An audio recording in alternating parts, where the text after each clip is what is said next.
Նինո Ծմինդայի բնակիչներին հուզող ամենակարևոր հարցը դեռ իր լուծումը չի գտել։ Այն վերաբերվում է ծննդատանը, որը կորոնավարակի տարածման ժամանակահատվածում փակվեց։ Ինչն էր պատճառը։ Այդպես էլ անհայտ мնաց, ինչպես бնակչության, այնպես էլ բժիշկների համար։ Наш Богдановский родильный дом не функционирует уже 4 года. Причину я не знаю, и, наверное, никто не может сказать. Это после коронавируса он перестал функционировать с 2021 года. Многие работники остались без работы. Значит, наш родильный дом всегда приезжали из Тбилиси регулировать, проверять. У нас было все необходимое оборудование, необходимые кадры. Почему не функционирует родильный дом, я не знаю. Это не в моей компетенции. Но то, что надо было для нормального функционирования, у нас все было и есть. Начиная с врачей и кончая с оборудованием необходимым. Так, теперь мы берем здесь на учет беременных. И если учитывать то, что родильный дом не функционирует, на учет у нас довольно-таки много становится.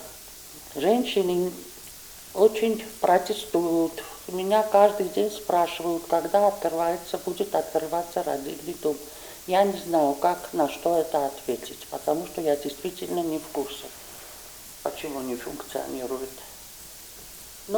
Беременные становятся на учет, это в Грузии, они имеют право рожать везде, где им хочется. В Грузии, да. Все бесплатно, роды, становление на учет, визиты, все для беременных бесплатно. Роды бесплатные, все бесплатно. Я знаю, что женщины очень недовольны, что приходится, во-первых, расстояние, ехать туда. Между прочим, многие едут в Тбилиси. Предпочитают ехать на роды и на учет в Тбилиси. Наверное, здесь было бы удобнее, если бы здесь был родильный дом, рожать. А патологию, которую группу высокого риска, мы сами направляем. Если женщина в группе высокого риска, мы сами направляем в Тбилиси. И очень важно, мы в нашей Богдановке была преемственность. Берем женщину на учет, а потом они приходят у нас рожать.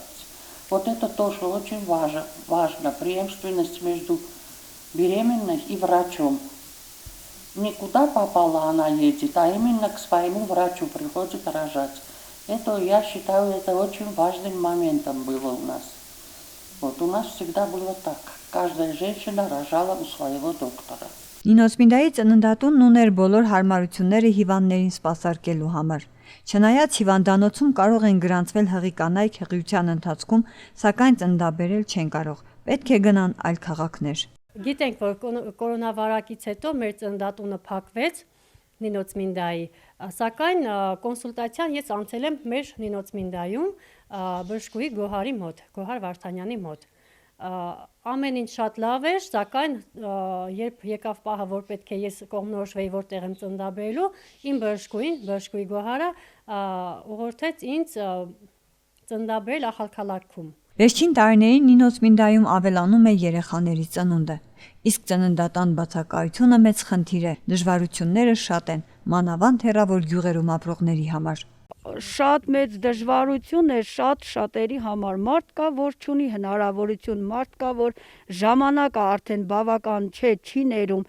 ոնց կարող է հասցնի Ախալքալակ։ Դա անընդունելի բան է, որ մեր այս մեծ շրջանում իր գյուղերով հանդերձ չկա ծննդատուն, ասենք փոքր Խանչալից կամ Կատնատուից, մինչև գան հասցնեն տանեն Ախալքալակ, կարող է կամ երեխային կամ մորի ինչ որ մի բան լինի, բայց եթե լինի Նինո Ծմինդայում ավելի հեշտ կլինի։ Օրինակի համար ես վախենալով հանդերձ երրորդ երեխայիս ժամանակ արդեն չկար այստեղ ծննդատուն, ես զգացի, որ արդեն իմ վիճակը այն չի, գլխանց կանչ եմ տվել շտապ օգնություն, որպեսզի կարողանամ ապահով հասնեմ Ախալքալակ, թող այնտեղ սպասեմ ավելի ճիշտ է, բայց մարդ է, որ պահի տակ չհասցնի հետո Սա սխալ է եւ անընդունելի է ըստ իս, որովհետեւ հիմա բավականին երիտասարդները ամուսնացել են, հաճախակի են ծնունդները լինում, դա անընդունելի է, որ Նինոց Մինդայում չկա։ Ունենք բժիշկներ, կար հարմարություն ժամանակին, սովետի ժամանակով եւ վերջին տարիները նմանապես, թե ինչն էր պատճառը, որ փակեցին եւ տեղափոխեցին, դա չգիտեմ, բայց ըստ իս անընդունելի է։ Ունենք բժշկուհի Գոհարն էլ կա, ես եղել եմ Սահակյանի մոտ, Կարինե Սահակյանի մոտ, շատ շնորհակալ եմ, չափից դուրս ուշադիր մասնագետ է, չգիտեմ, ըստ ինձ պետք է որ այստեղ ծննդատուն լինի։ Փոքրիկների շատանալը միգուցե խթան հանդիսանա Նինոց Մինդայի ծննդատան բացման գործում։ Դեռ պարզ չէ, բայց այնուամենայնիվ այն անհրաժեշտ է բոլորիս համար։